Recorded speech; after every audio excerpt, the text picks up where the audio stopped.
Apakah Roy Suryo yakin akan memenangkan gugatan pra-peradilan yang ditujukan kepada Polda Metro Jaya terkait dugaan upaya paksa penangkapan dan penggeledahan di rumah Roy Suryo 19 Juni lalu? Kita berbincang dengan kuasa hukum Roy Suryo, Abdul Ghafur Sangaji, dan Wakil Ketua Umum Brigade Rakyat Nusantara Ade Darmawan. Selamat petang semuanya. Selamat petang Mbak Cindy, Bang Ade. Bang Sangaji, ini kan memang masih sidang perdana, tapi sejauh ini menurut Anda berjalan sesuai ekspektasi?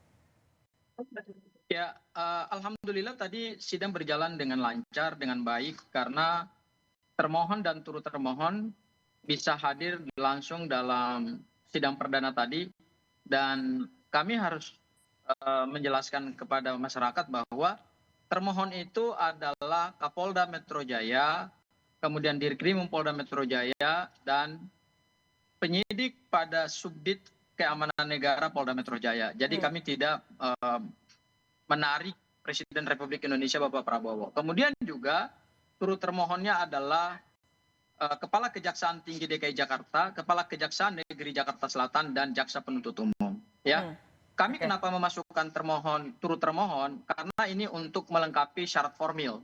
Ya, kami mengkhawatirkan jangan sampai di dalam kita memasukkan suatu permohonan ada cacat formil namanya. Aspek formil terkait dengan kurang pihak. Nah, itu yang tadi kami antisipasi dengan menarik turut termohon, tetapi objek permohonan pra-peradilan ini tidak berkaitan dengan kewenangan dari pihak kejaksaan, hanya berkaitan dengan kewenangan dari pihak Polda Metro Jaya dalam melakukan penyidikan, dan dalam penyidikan tersebut ada upaya paksa yang dilakukan penyidik Polda Metro Jaya berupa penangkapan, penahanan, dan penggeledahan. Nah, Bang Seperti Sangaji, itu, Mbak Cindy. Bang Sangaji, tapi kan Bung Roy Suryo juga tadi sempat menyinggung bahkan bahasanya adalah adanya intervensi. Kalau menurut Anda ini sebenarnya siapa dan buat apa memang intervensi sebuah sidang pra-peradilan? Ya, justru intervensinya itu datang dari pihaknya Bang Ade Darmawan. Ya, siapa, Bang? Tadi ada 2 orang dari kubu tim hukum merah putih Pak Joko Widodo yang kemudian tiba-tiba masuk di dalam persidangan pra-peradilan, ya, dengan alasan ingin menjadi termohon intervensi, ya. Nah, itu dilakukan oleh Pak Suhadi kalau saya tidak salah tadi, kemudian sama seseorang lagi, tiba-tiba mereka masuk dan memohonkan itu. Tetapi ini karena hukum acaranya adalah tidak mengizinkan adanya termohon intervensi, ini bukan gugatan perdata, tetapi ini hanyalah permohonan pra-peradilan, maka kemudian tadi secara terang-terangan ditolak oleh hakim tunggal. Jadi yang kayak begini nih yang mengintervensi itu justru dari kubu sebelah. Oke, saya tanya dulu ke kubunya. Supaya permohonan pra-peradilan ini berjalan dengan lancar tanpa ada gangguan-gangguan dari pihak yang tidak punya kepentingan gitu. Kalau itu saya tanya ke Bung Ade. Bung Ade, katanya dari kubunya Anda nih ada yang melakukan intervensi, memang mau ngapain sih? Sebenarnya kita juga tidak mengetahui ya persoalan beliau datang, tetapi sepemahaman saya dari materi gugatan teman-teman dari pihak Roy Suryo, itu kan sebenarnya di SIPP itu tampak sekali. Ada beberapa pihak yang diajukan baik itu termohon maupun turut termohon. Nah, turut termohon di situ kan LPLP-nya juga dicantumkan. Itu yang pertama. Yang kedua, dicantumkan juga nama pemerintah ceki presiden yang saya lihat di SPPP loh. Termohon di situ, kemudian Polda Metro, dan juga ada di situ kejaksaan, Jampidum dan lain-lain sebagainya. Artinya kalau dikatakan bahwa pemenuhan aspek formil, tentunya yang dinamakan aspek formil itu adalah menyangkut pengujian prosedur formil toh, penetapan atau tindakan hukum, seperti misalkan gini, penetapan tersangka, kemudian penangkapan dan lain-lain sebagainya. Nah, itu kan aspek formil material yang bertujuan untuk khusus ya, untuk pra-peradilan. Sehingga saya rasa teman-teman juga tidak perlu memasukkan di situ terlalu banyak termohon dan turut termohon. Karena harus konsentrasi pada rapid tindakan hukum. Sementara kita tahu pemerintah itu sebenarnya ialah kebijakan politik atau administrasi pemerintahan, ya kan? Jadi seperti itu. Jadi itu yang kami lihat dari informasi pengadilan. Sehingga Oke. mungkin teman-teman seperti Pak Suadi ya tadi ya, dia berpikir karena adanya nama beliau di situ, kliennya ya, yang bernama Marit Samuel Soyken, nah di situ hingga mungkin mempertanyakan sama saya rasa sah-sah saja. Ketika ini memang mau konsentrasi kepada tindakan hukum yang dilakukan penyidik, yang monggo kerso dan kejaksaan. Dan kalau kejaksaan saya rasa Oke. memang Mbak Cindy tidak bisa kita kalau menurut saya ya idealnya memang tidak harus turut tergugat juga Oke, atau tapi termohon juga Bang nggak Ade, bisa. Kenapa? Karena objeknya nggak ada. oke Bang Apa Ade, yang masuk objek tindakan hukumnya, tindakan hukum oke, penahanan mungkin, ya Oke, kan, Bung penangkapan Ade. mungkin sebentar satu. Tapi pertanyaan Dilakukan tadi, oleh kejaksaan. pertanyaan awal juga belum terjawab soal adanya intervensi. Anda merasa itu memang ada upaya intervensi dari kubu Tidak, Anda? jadi memang bukan persoalan intervensi dalam artian intervensi mendatangi hakim kemudian mengatakan ini tidak boleh diterima, tidak seperti itu. Yang dimaksud dengan gugatan intervensi adalah ya benar kata Bang Sangaji tadi, bahwa itu hanya dikenal di gugatan perdata. Berarti tidak Nah, punya intervensi kepentingan ini politik dilakukan juga untuk pihak mengganggu ketiga. jalannya sidang ya Bang? Oh tidak ada alasan bisa diganggu kalau khusus untuk rapid. Kenapa saya bilang begitu? Karena para pihaknya itu memang jelas. Sekali lagi saya sampaikan, penetapan tersangka atau tindakan hukum yang dilakukan penyidik. Dan yang bisa melakukan itu cuma dua, yaitu ya Kepolisian Negara Republik Indonesia dan juga adalah kejaksaan. Nah, pemerintah juga nggak boleh dilibatkan dalam situasi seperti ini. Kenapa? Tidak ada di situ, di dalam kewenangannya untuk melakukan tindakan hukum. Jadi saya rasa itulah yang saya bilang, saya sampaikan, bisa saja ini error in persona. Kenapa? Pihaknya terlalu banyak. Nah, kalau kurang pihak juga, bisa juga nggak dipenuhi gitu. Oke. Benar kata Bang Sangaji. Oke, saya tanya langsung aja ke Bang Sangaji ya Bang Ade. Tidak ada pihak ya. Oke, saya tanya ke Bang Sangaji. Bang Sangaji, jadi sebenarnya termohonnya siapa aja sih? Memang ada presiden dan pemerintah? Ya, tadi kan sudah saya jelaskan bahwa termohon secara sah dan secara hukum ya, yaitu apa yang tadi kami bacakan di sidang Pengadilan Negeri Jakarta Selatan, yaitu Kapolda Metro Jaya, Dirkrimum Polda Metro Jaya, dan penyidik pada Subdit Keamanan Negara Polda Metro Jaya. Itulah yang disebut dengan termohon. Jadi tidak ada pihak-pihak lain yang kemudian menjadi termohon dalam perkara ini. Kemudian ada juga turut termohon. Turut termohonnya tadi yang saya jelaskan. Kepala Kejaksaan Tinggi DKI Jakarta, Kepala Kejaksaan Negeri Jakarta Selatan, dan kemudian adalah Jaksa Penuntut Umum pada Kejaksaan Negeri Jakarta Selatan. Jadi hanya itu yang disebut sebagai termohon dan turut termohon. Nah, kami tadi melihat bahwa intervensi yang dilakukan oleh Pak Suhadi berupa ingin masuk sebagai termohon intervensi, saya kira itulah yang kemudian salah alamat.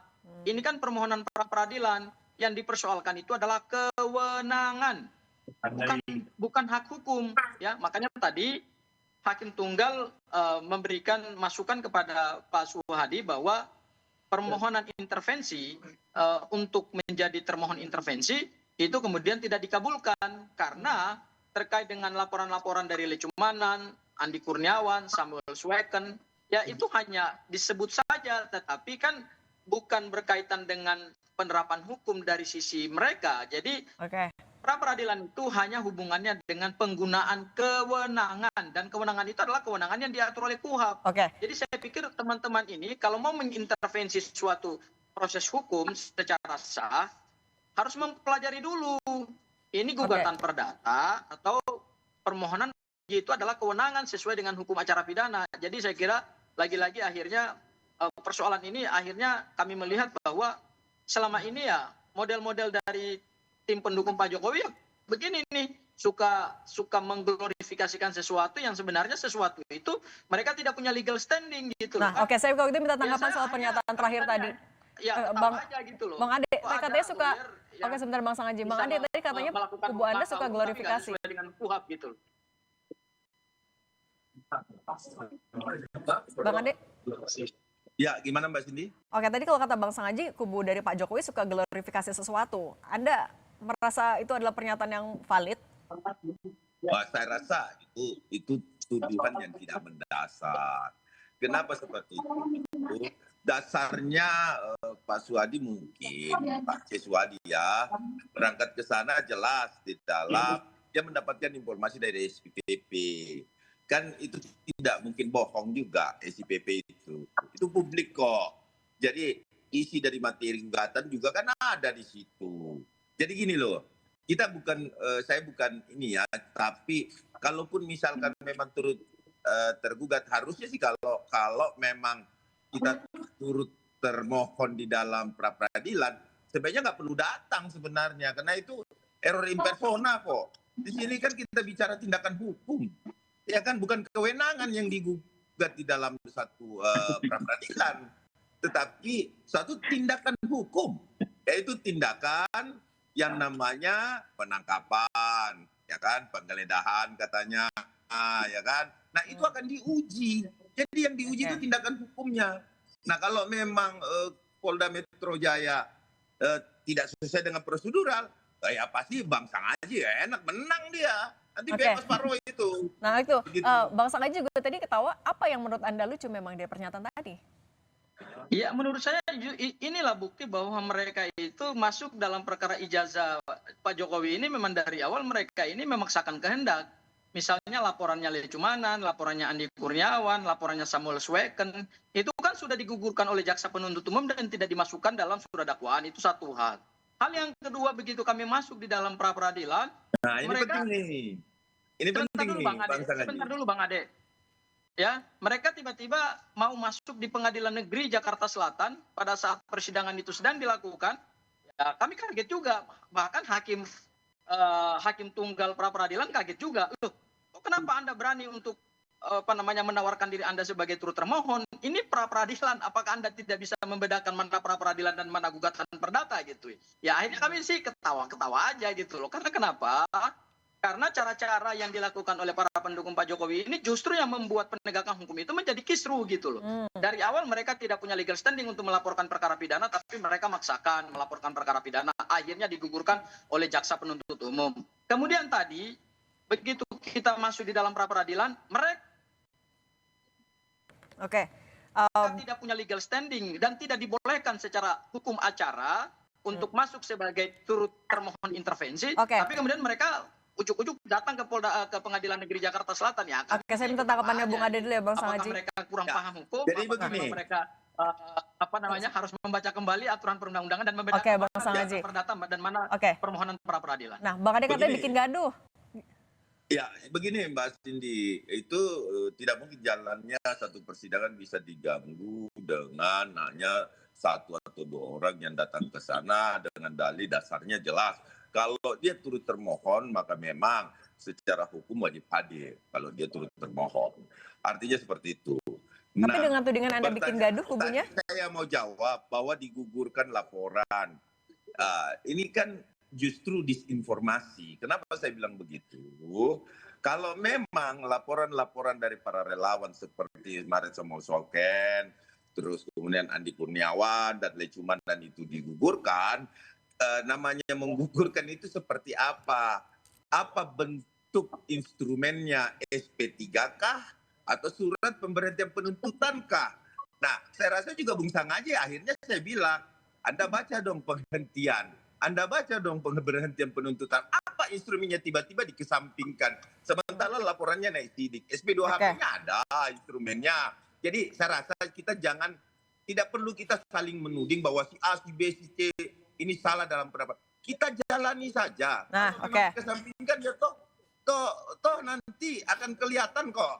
Sampai sekarang saya sudah sampaikan sama Pak Lecumanan juga bahwa katanya laporan kami dikesampingkan. Nah, jaksa cuma ngomong, termasuk yang disebutkan oleh Bang Sangaji ini menyampaikan bahwa itu adalah informasi Kajari.